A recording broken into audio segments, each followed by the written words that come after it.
in the session. So everybody, if you have trouble understanding what Henry says in class, you can download the recording to your computer, because if you play online, you may not hear the sound.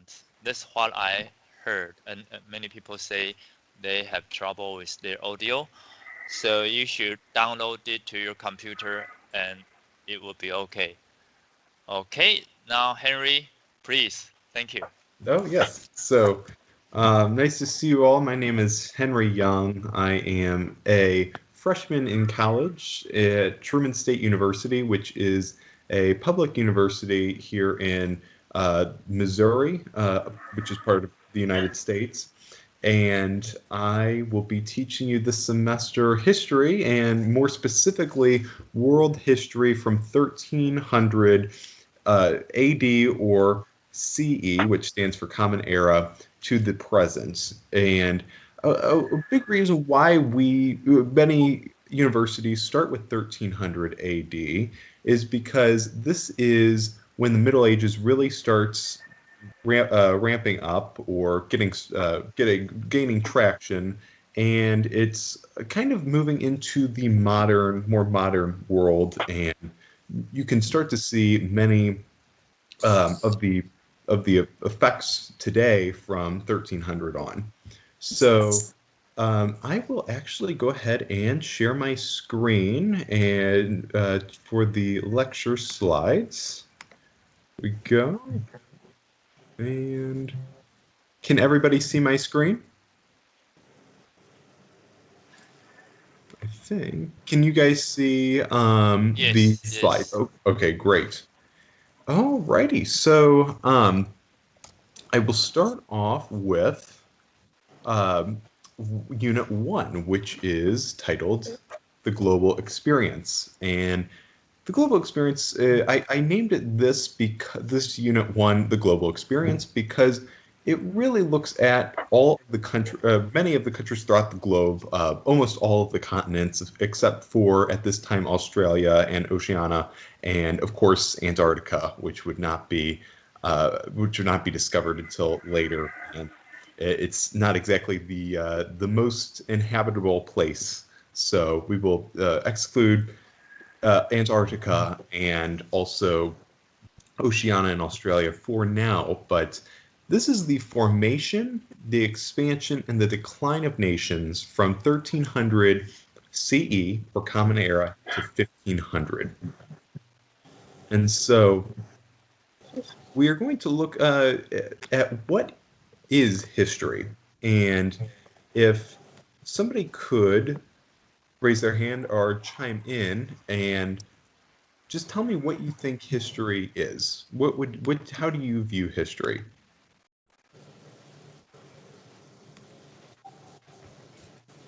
Does anybody here have an idea of how they would view history, or they think? History. History is the study of past events, particularly in human affairs. Affairs, yes, and Affairs, affairs, yeah. Yes, that is the dictionary, the Webster Dictionary definition of history. It is defined as the study of past events, particularly in human affairs or human contact, human interaction. And this is a very broad and kind of boring definition of history. History is much more than this, and this is the reason why you have many people getting history degrees and using history throughout the world. And history is used to measure past and see how we can better prepare for the future. That is one essential function of history. Through history, we can see what mistakes we have made in the past and then fix those mistakes. One of the important mistakes that are made in the past are usually the hurting when other countries or rulers hurt humans, and this can be seen during World War II with the concentration camps in Nazi Germany, and how they treated humans, we can definitely look back at that and say that was a terrible event, a tragic event where 12 million people died. How can we prevent that from happening again?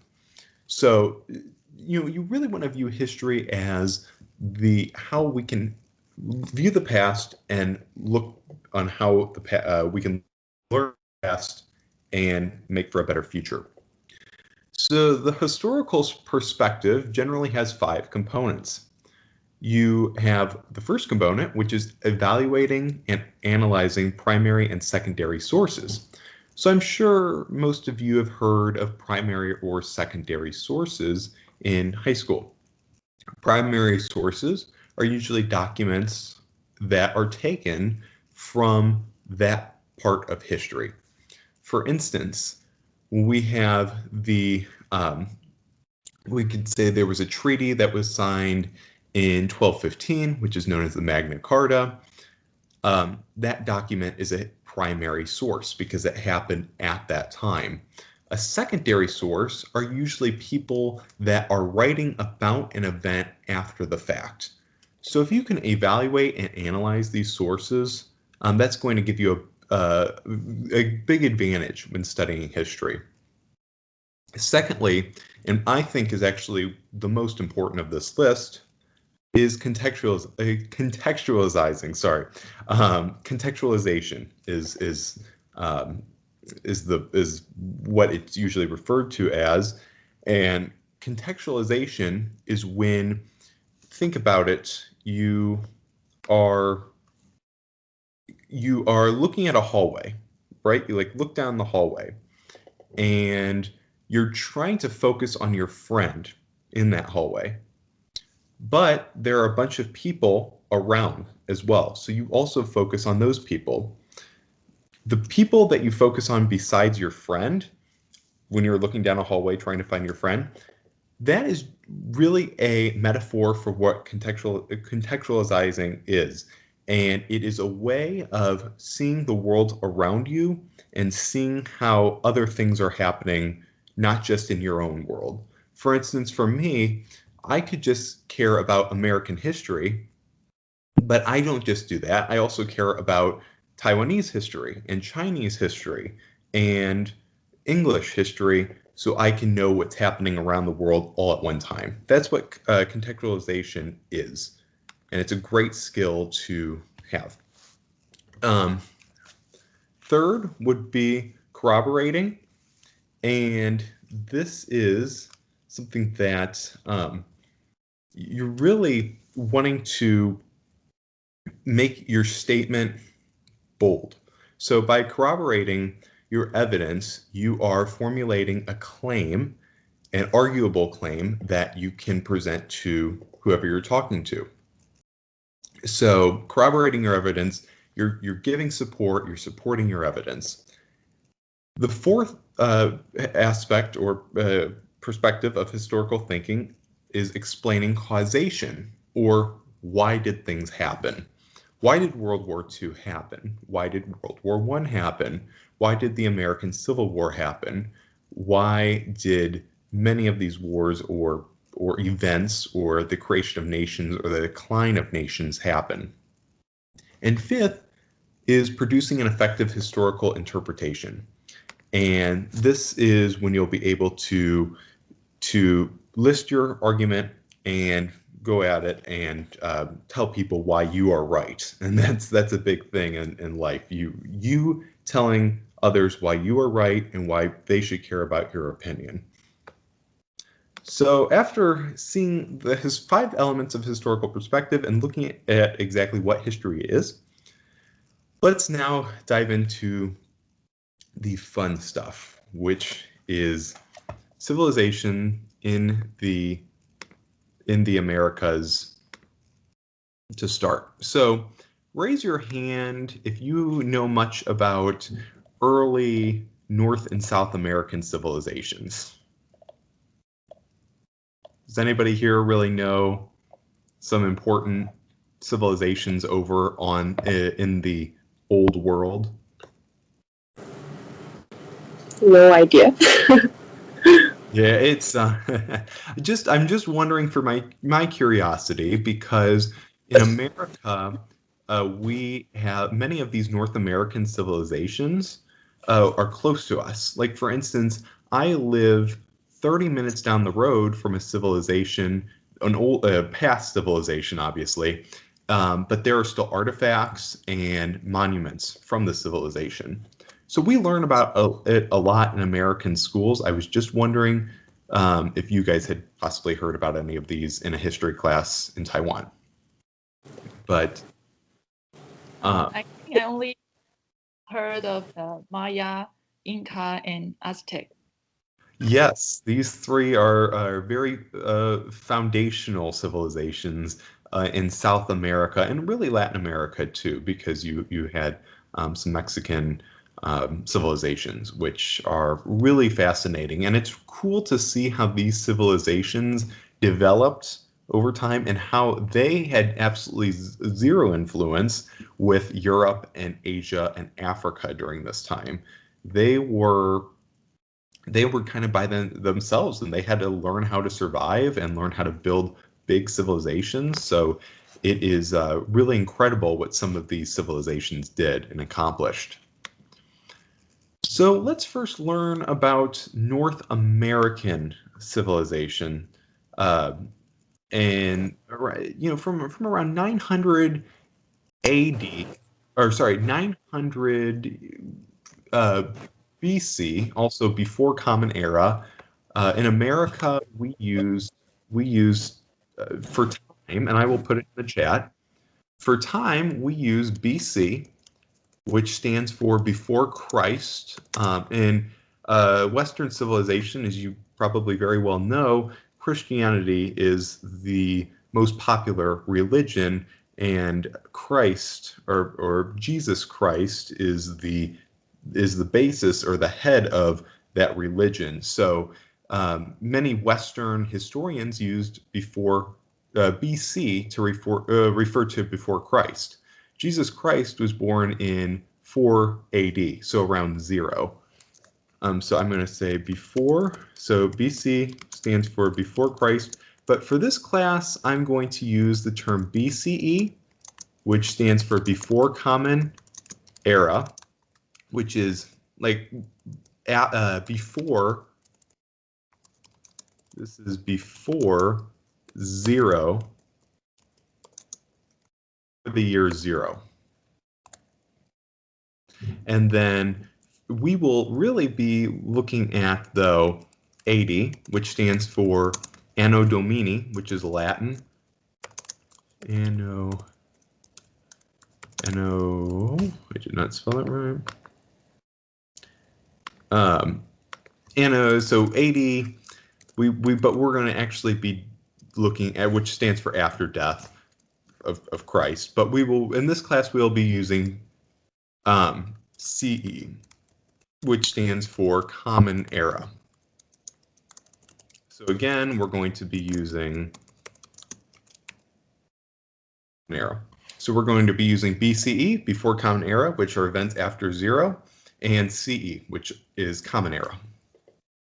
And that's events after 0. So civilizations in North America really took off far before BC, or before the year 0. The period of 1200 to 1450 Common Era is referred to as the post-classical era. And this is you're going to want to write down. The post-classical era is known as the Middle Ages. And the post-classical era saw a major expansion growth of civilization into new geographical areas. So the post-classical era is really known, it can also be known for the rise of 3 major world religions, which includes Christianity, Islam, and Judaism. These are the 3 Abrahamic religions. And the post-classical era is also known for the rapid expansion of trade and trading networks. The Silk Roads, the Indian spice trade,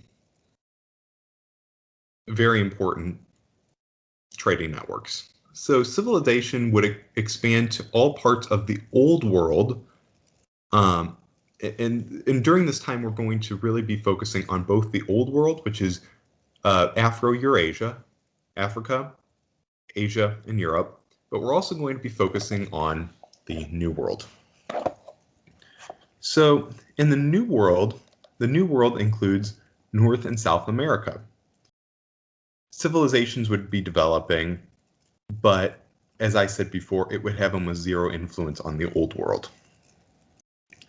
So again, let's go and look at first civilizations in the Americas. Let's look at North America.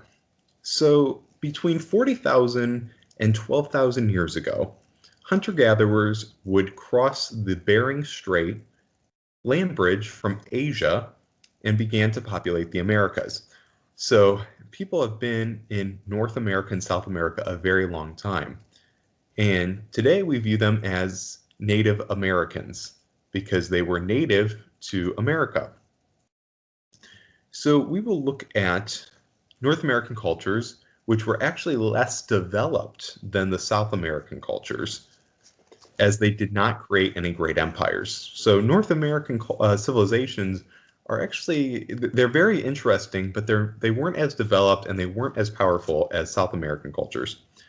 So let's look at some of these civilizations in the Americas. So the Pacific Northwest was home to Huacatl, Nootka, and Haida peoples.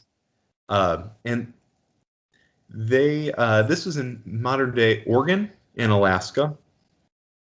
Their most important resource was the sea, and they would develop societies in which wealth control and social classes were familiar, which those are seen today. I mean, we have classes. In America, we have a lower class, a middle class, and an upper class.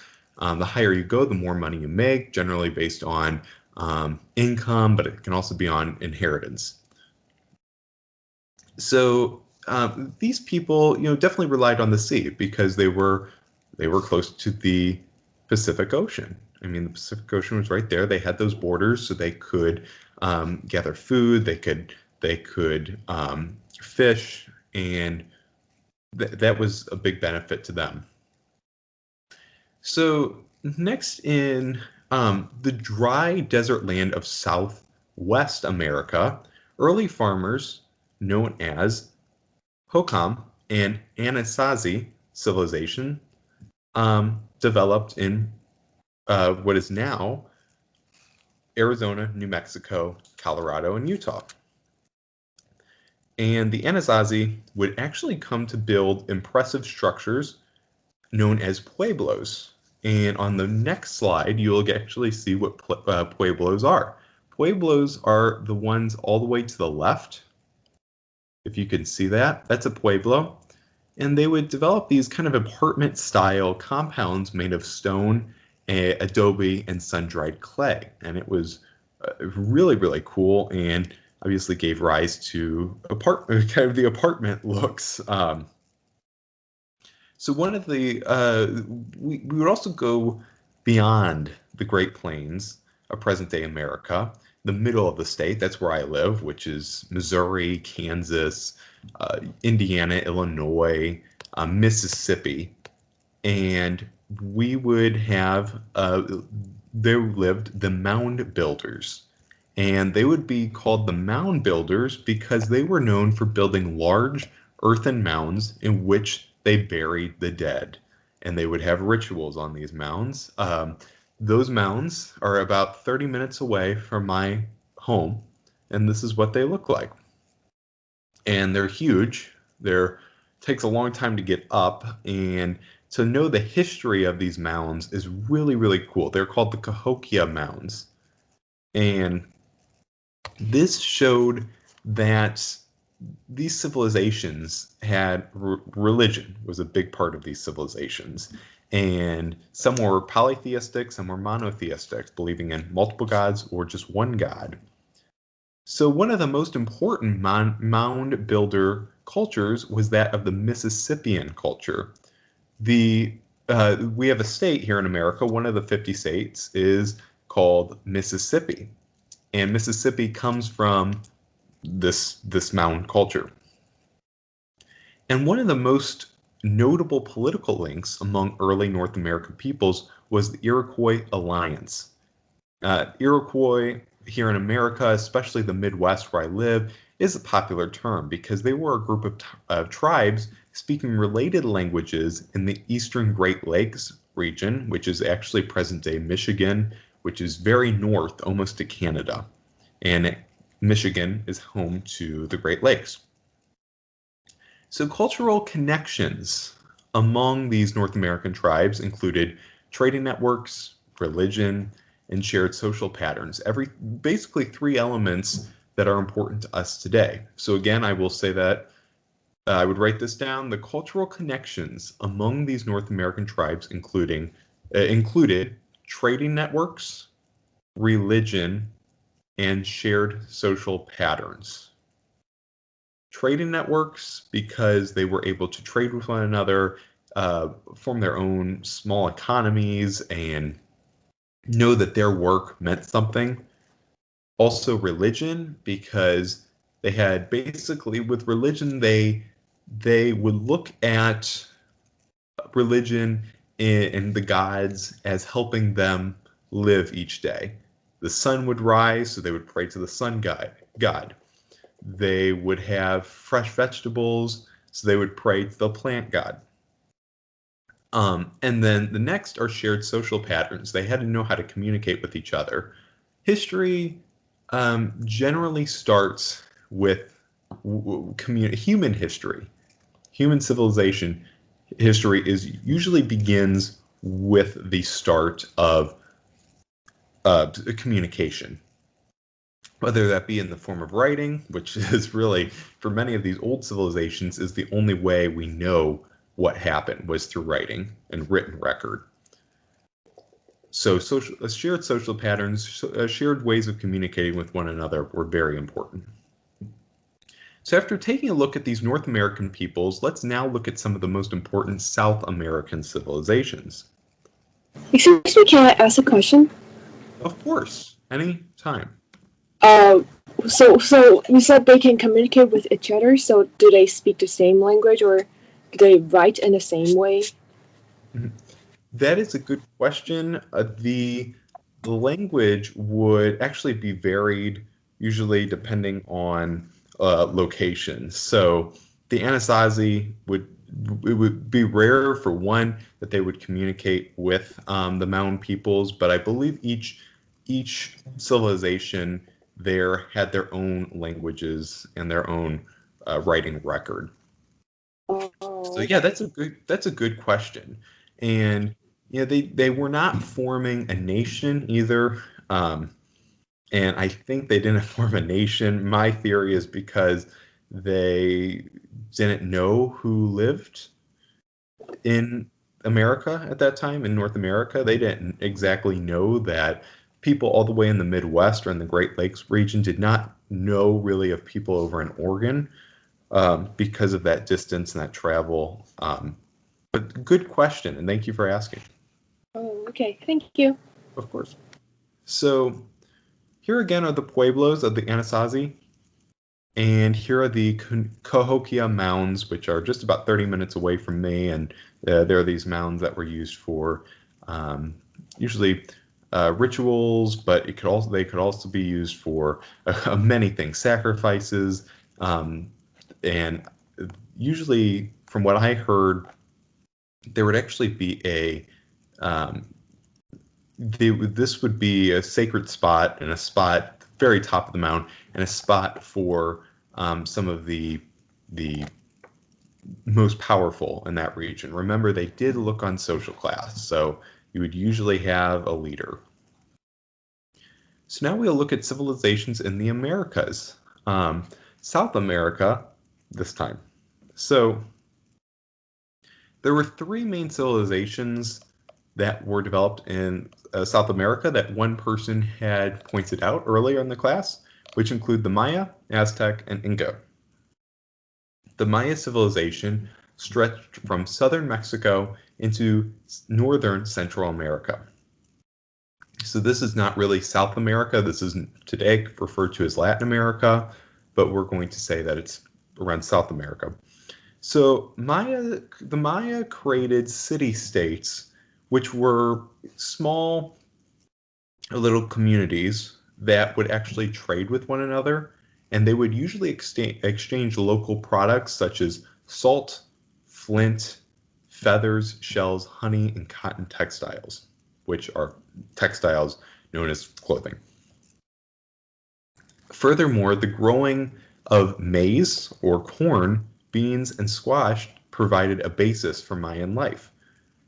Being able to plant this stuff and reap of these crops, agriculture, is one of the most important. It is probably the most important advancement in history, because without agriculture, we would not be nearly where we are today.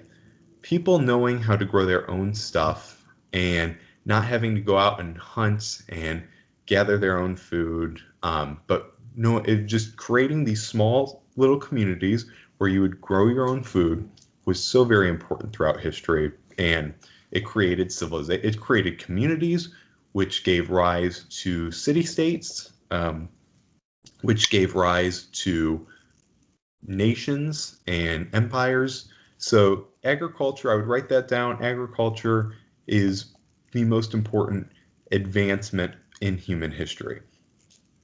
So religion, out of all of these cultures, religion is very important. They did not have, really not many people, almost no one still practices the religions of these cultures. And this is because, when North and South America were colonized, these people from other countries such as Spain or England would bring their own religions. So the English brought Christianity, the Spanish also brought Christianity, and then Islam and Judaism would also be intertwined. So Mayan religions were very important to them, and they would worship their gods in various ways. They would make offerings of food. They would also pierce their bodies, and they even conducted human sacrifices in order to please the gods. And these human sacrifices were really gory. I mean, cutting people, taking hearts out. Blood was a very important thing. Just creepy stuff, but people thought about it as making a sacrifice for the gods, pleasing the gods. And the remarkable civilization of the Maya would actually mysteriously become abandoned around 800 before Common Era, BCE. No one knew what happened to this civilization, but historians theorize that it could have been caused by food shortages, which eventually killed people from starvation, famine, disease, or war are some of the theories that could have happened to the Maya. The next civilization we will talk about are the Aztecs. And the Aztecs lived in the Valley of Mexico around 1200 Common Era, or CE. The Valley of Mexico contained a number of small city-states and even survived the collapse of Toltec rule. And over the years, the Aztecs gradually increased in strength and number. For instance, in 1428, they joined two other city-states, Texcoco and Tlacopan, to form a triple alliance. And this alliance became very, very powerful. It became actually the leading power in the Valley of Mexico, and it would soon gain control over all neighboring regions. One thing in history is when people form together, form alliances, usually they become very powerful, and they take over a lot of ground. And this is something that you saw, especially during World War II, if we're looking to the future. In World War II, you had the Americans forming with Russia and England and others, and they became very powerful because these economies produced, these states produced, countries, I should say, produced a lot of warfare. They had big militaries, they had a lot of weapons, and they were able to take down the opposition, which obviously include Nazi Germany and fascist Italy and Japan during this time. So that's just looking into the future. So know that the Aztecs would form this triple alliance. They'd become the leading power in the Valley of Mexico. And the Aztecs are known really, though, for the city of Tenochtitlan. And this was one of the most prosperous or richest cities during this time. Actually, Tenochtitlan was the most prosperous city in the Western Hemisphere. It was larger than that of London during this time, which is insane because Tenochtitlan was in the New World. It was in a world that didn't have nearly the technology or the population of Europe or the Old World, yet one of its cities had more people than that of the most prosperous city in Europe. It had about 200,000 to 400,000 people. So a common aspect of Aztec culture that was common of most New World civilizations was also religion. By the way, all of these civilizations made religion very important. So, excuse me. And Aztecs' religious practices centered on elaborate public ceremonies designed to communicate with the gods and win their favor. The most important rituals involved that of the sun god, as they thought that he made the sun rise each day. So they prayed to him, please, let the sun rise. And in 1502, Montezuma II was crowned emperor of the Aztecs, and under his leadership, the civilization began to weaken and was eventually wiped out by the conquest of the Spanish. And when the Spanish came in, they brought disease, they brought guns, and they brought a lot of firepower, including, they just conquered these territories.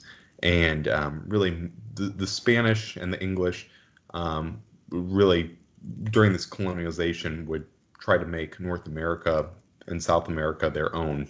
And that's obviously what they did. Is now many people throughout these areas speak Spanish because the Spanish brought that language with them. And the last civilization we will talk about are in South America are the Incas. And the Incas were in modern day Chile and along the Andes Mountains. And the Incas were actually as powerful as the Aztecs. The Incas would be established in the early 1400s after spending 200 years building their own small kingdom in present-day Peru and through the Andes Mountains. So, yes, the Incas are actually known for creating Machu Picchu, which is right here.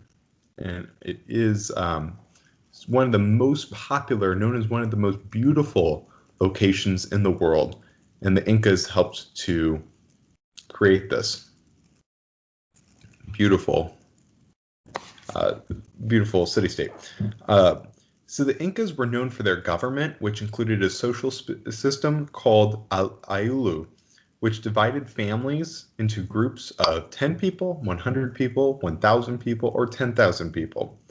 They were also known for their public works projects, which helped give rise to 14,000 plus mile-long network of roads and bridges that even went throughout the Andes Mountains, which is incredible. They would build roads and bridges along huge mountains that are way up in the air. And kind of looking into the past here, but in the old world, roads were really started by the Romans. The Romans learned how to use cement to their benefit, and they would create these huge roads, these lengthy roads. Now, the Incas did not know anything about the Romans' roads. They didn't know that roads really existed, so they decided to build their own roads, which was incredible how they learned how to do that. As always, religion was very important to the Inca, and they would worship nature spirits such as the moon, the stars, and even thunder. But as the other civilization, the Aztec, the Spanish would eventually come and conquer the Incas in the 16th century. And so that is South America and North America. Does anybody have any questions? Me. Yes. Okay, I like when you tell us the story of those civilization, I was always like, oh my god, it's so cool. But there's still some things I don't understand, like about the Inca civilization. You told me that how they separate this family system, or Yes. Mm-hmm. what was that about? Like I don't really understand how they really separate the family system. Like, can you explain to me again? Yes, so the would separate, and this is something I don't know a direct answer to, but I can use some of my some what exactly I think they were thinking when they separated these families up into groups known as the Aiulu. And they divided them into groups of 10, 100, 1,000, and 10,000 people. I believe they did this because it was actually to give respect to the head of the Inca, and you would divide these groups, and they would actually go and do labor too. So part of building these roads were dividing people strategically into groups so that they could do certain tasks for the Inca. Their social system. I would hate to be the one that was told, "Hey, Henry, do you mind going and building a road on the mountain?" Exactly. What the hell? Yeah, that was not good. But it was interesting. They had these social systems where they would, where they would have a leader and they would tell people, and the leader would not mind saying, "I am above all of you guys. I'm going to tell you what to do." And so I believe that is partially what a component of why they divided these families. And I'm sorry I'm not as well phrased in that exactly that element, but it was important because it was one of the first social systems over in the Americas. And we're seeing that they knew how to divide people up, they knew how to divide work and what they had to focus on. So it just gives kind of an idea of what their civilization was like. Okay.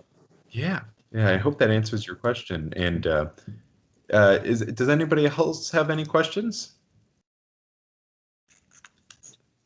And if not, we will move on to. Oh, by the way, here's Tenochtitlan over here to the left. This is what they thought it looked like, and at the center of the city was a kind of the head square, and so here, that's the center of attention right there.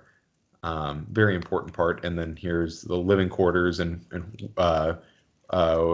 working areas. And then obviously here's Machu Picchu in modern day Peru.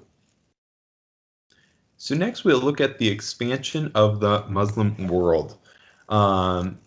Yes, the religion of Islam during this time was extremely important throughout Afro-Eurasia. And it really came to dominate Islam. And Islam right now is so... can anybody tell me what you think the three most popular religions are in the world?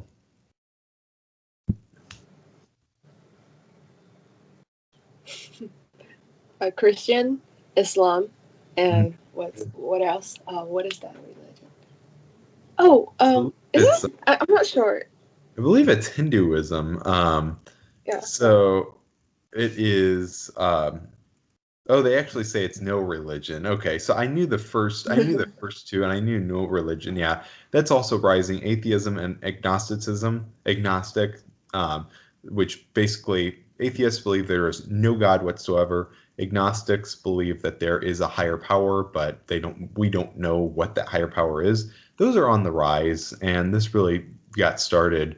We'll talk about it actually later, when people started judging churches because for many reasons. So Christianity is number one. Christianity has about 2 billion followers. It's very popular in Europe, in North America, South America, and and Islam is second on that list. It's very popular in Africa, in Asia, especially Southeast Asia, and also definitely in the Middle East. And then Hinduism would actually be third. So, yeah, there is kind of a fun fact, but Islam is going to, I believe it's projected in the next 10 years to actually surpass Christianity for the most popular religion in the world. So the expansion of the Muslim world. So starting around 1300 Common Era CE, the Muslim world would start to expand greatly. As a result, three of the great empires of history, the Ottomans of Turkey, the Safavids in Persia, and the Mughals in India, emerged in the Muslim world. By the way, the Ottomans, the Safavids, and the Mughals are known as the Gunpowder Empires because gunpowder really was a big factor and an important factor within these civilizations. So the Muslim world, again, expanded greatly. And by 1300 Common Era, the Great Byzantine Empire was declining. And Anatolia, which makes up most of modern-day Turkey, was inhabited by nomadic Turks who saw themselves as Ghazis, or warriors of Islam. The most successful of these warriors was Osman. And Osman would gain followers who he would call Ottomans. And the Ottomans would have great military success, especially through their use of gunpowder, as I said earlier, which could be used on horseback or in cannons. Literally, they took over, the Ottomans take in a 22-foot cannon to one of their battles to take over Constantinople. And they say, okay, give up or we're going to shoot. And Constantinople did not give up, so they said, okay. So the Ottomans unleashed their cannon and basically destroyed the opposition and took over Constantinople. One of the most important things in history. So the second Ottoman leader, Orkhan I, who was Osman's son, would capture Adrianople, the second most important city in the Byzantine Empire. Constantinople was part of the Byzantine Empire, by the way. Orkhan I would have 4 sons who all wanted to be the Sultan, or head, of the Ottoman Empire. So because they all wanted to be the top rank, the 4 sons would end up getting into a big fight over who can be the king.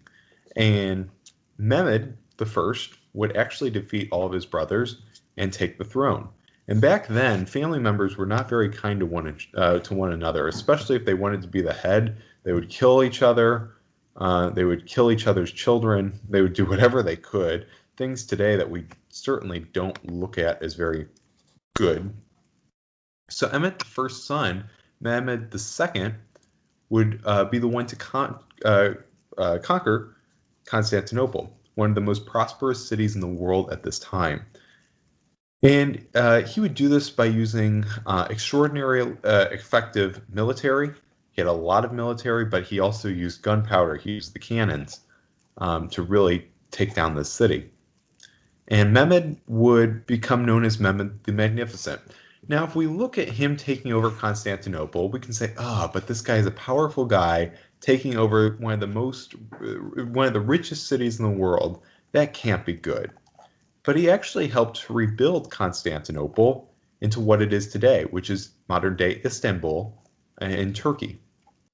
Mehmed's great-grandson, Suleiman, would become the Sultan of the Ottoman Empire around 1520 and was known for his military expertise.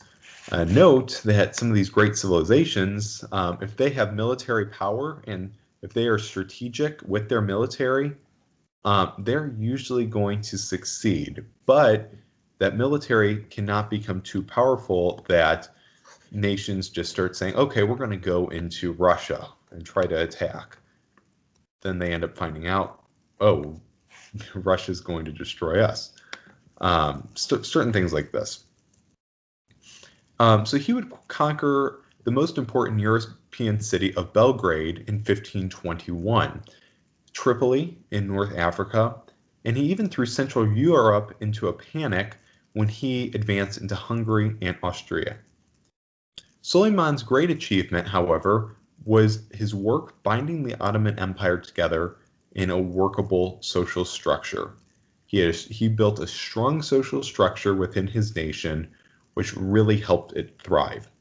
He would create an effective government that included the devshirme system, and the devshirme system is interesting, which it would essentially steal boys from Christian nations.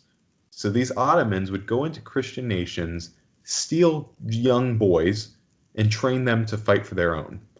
And these young boys would become known as janissaries. Under Suleiman's rule, art and literature would also flourish throughout the empire. The Ottomans would be an influential empire until 1922. Think about that. The Ottomans got started way back in the day, and they would basically be around until 1922, which is incredible. But it fell because of poor leadership. After Suleiman, he did some weird things with his children where he would kill the ablest of his children. And this was an interesting thing to do, but he would kill one of his children. And this really started to have some negative consequences once they went forward, because they didn't have really as effective of leadership. People did not take the position as highly as Suleiman did or Mehmed did. So it fell in 1922, but after many, many centuries. In 1501, another powerful Muslim empire, the Safavid Empire, would come to rule Persia for over 2 centuries. Fun fact, the Safavids gave rise to the Persian rug. Persian rug is a popular thing. It's a popular type of rug, especially in America. And the Safavids would help to create these rugs. So they would rule for 2 centuries, 200 years. So conquest and ongoing cultural interactions fueled the development of the Safavid Empire. The Safavids were squeezed geographically, though. The Safavids were between the Ottomans and the Mughal empires. So this is what they were dealing with. They were dealing with the Ottomans over here, this huge, powerful empire that just took over Constantinople, which is one of the most prosperous nations in the world at this time, and the Mughals, which are also powerful. So they're really scared here. They're wondering, how in the world we're afraid we're going to be attacked by the Ottomans and the Mughals. So what should we do? And they did do something. To protect themselves, they focused on building a powerful military. a strong army, like many of these other countries. The first Shah, or king of the Safavid Empire, was 12-year-old Ismail. And Shah Abbas would take the throne in 1587. So the 12-year-old, he was the first king. Think about it. A 12-year-old being the first king of a huge empire that was right in the middle of two of the most powerful empires on earth. That would be quite scary. But in 1587, Shah Abbas would take the throne and would reform both the military and civilian life. He would create two armies to look upon him. One was an army of Persians, another Christian slaves, similar to what the Ottomans did with the Devshirme system, in which they would go and steal Christian boys from other countries. He would also convince European merchants to travel into his empire. So he would say, hey guys, over here, he would say, hey guys in Rome, would you like to come and travel to our country and trade? We will allow your Catholicism to be okay here. And so he would cause Europeans to actually move from here all the way over to his empire and trade. Shah, who's this current ruler we're talking about, his grandson Nadir Shah would become the ruler, but he was really cruel, and one of his own troops killed him, which caused the Safavid Empire to fall apart. So this guy said, hey, I don't like any of you. I'm going to come in. You'd better do your work or you're going to be punished. People didn't like this, so one of his troops just killed him. And really after that, it started to fall apart. And that is the end of the Safavid Empire. And lastly, and I'm looking at the time, we will lastly talk about the Mughal Empire. So in 1526, another powerful empire was formed in India, known as the Mughal Empire. An 11-year-old, he inherited a small kingdom from his family. And so he decided to build up this kingdom through military strength, obviously military.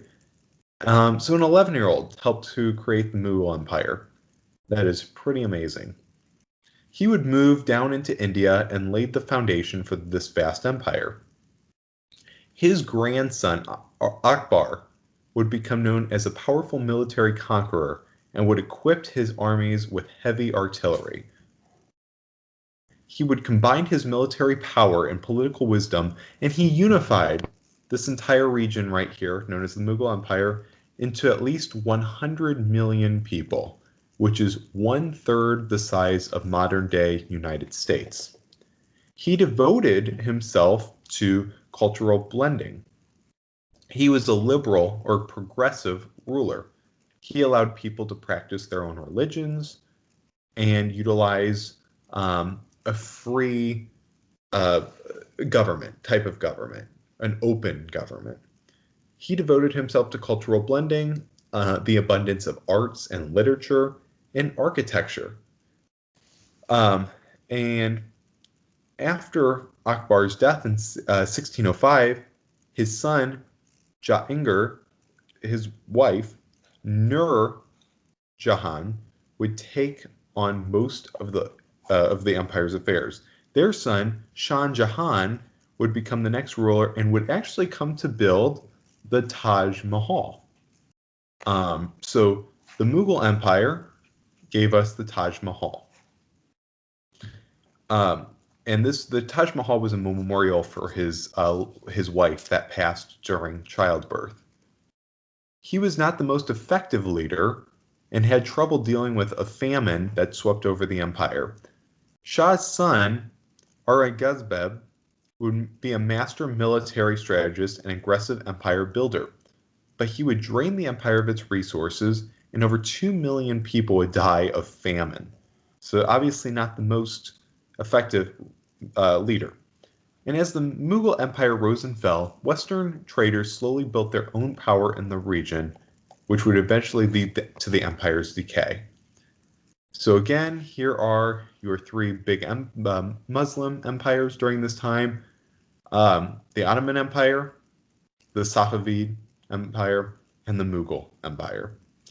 And I'm looking at the time. It's about 8. It'd be about 10 o'clock your time, I believe. So that we will go ahead and discuss African civilizations next time, and also the bubonic plague and 100 Years' War.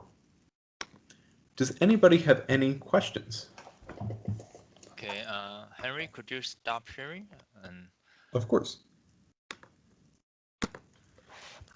Okay. Does anybody have any questions? do you have any homework for them? Yes, I do. Okay. And I was Good. going to, I was going to get to that after I was wondering if anybody had any questions. So the homework that you can complete and just to see where you are would be to go over these 4 questions.